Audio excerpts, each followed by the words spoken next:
మెక్సికోలో నిరసనలు ఉద్రిక్తతలకు దారితీశాయి. ప్రభుత్వానికి వ్యతిరేకంగా జనం రోడ్లపై నిరసనలకు దిగారు. ఘర్షణల కారణంగా దాదాపు 100 మందికి పైగా పోలీసులు గాయపడ్డారు. నిరసనకారులు మెక్సికో కార్యనిర్వహణ శాఖకు చెందిన నేషనల్ ప్యాలెస్ లోకి దూసుకెళ్లేందుకు ప్రయత్నించడంతో పరిస్థితి ఉద్రిక్తంగా మారింది. దీనికి సంబంధించిన వీడియోలు సోషల్ మీడియాలో వైరల్ గా మారాయి.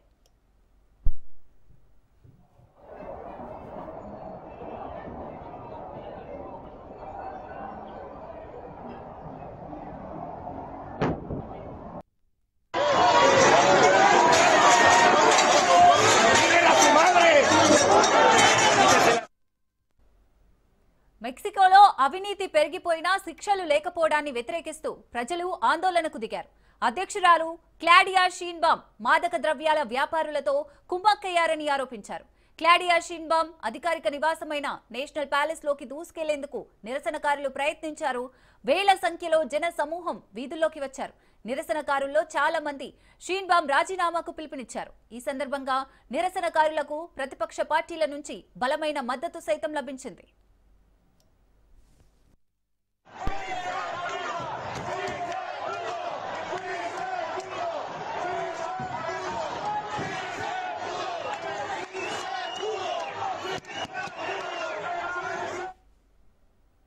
నేషనల్ ప్యాలెస్ చుట్టూ ఉన్న పోలీసు బ్యారికేడ్లను తొలగించడానికి నిరసనకారులు ప్రయత్నించారు. వెంటనే అధికారులు స్పందించి జనంపైకి టియర్ గ్యాస్ ను ప్రయోగించారు.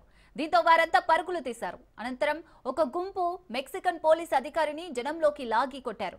దీనికి సంబంధించిన వీడియోలు సోషల్ మీడియాలో వైరల్ అవుతున్నాయి. నిరసనకారులు పోలీసుల మధ్య ఘర్షణలు గంటల తరబడి కొనసాగాయి. ప్రస్తుతం అక్కడ ఉద్రిక్త పరిస్థితులు నెలకొన్నాయి.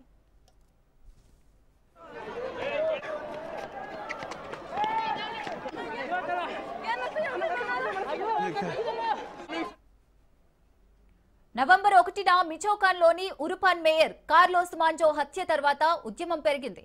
అతను తన కుటుంబంతో కలిసి డే ఆఫ్ ది డెడ్ ఉత్సవానికి హాజరైనప్పుడు గుర్తు తెలియని వ్యక్తులు అతనిపై 7 సార్లు కాల్పులు జరిపారు. దీంతో అతని మరణం యువతకు ఆగ్రహాన్ని తెప్పించింది.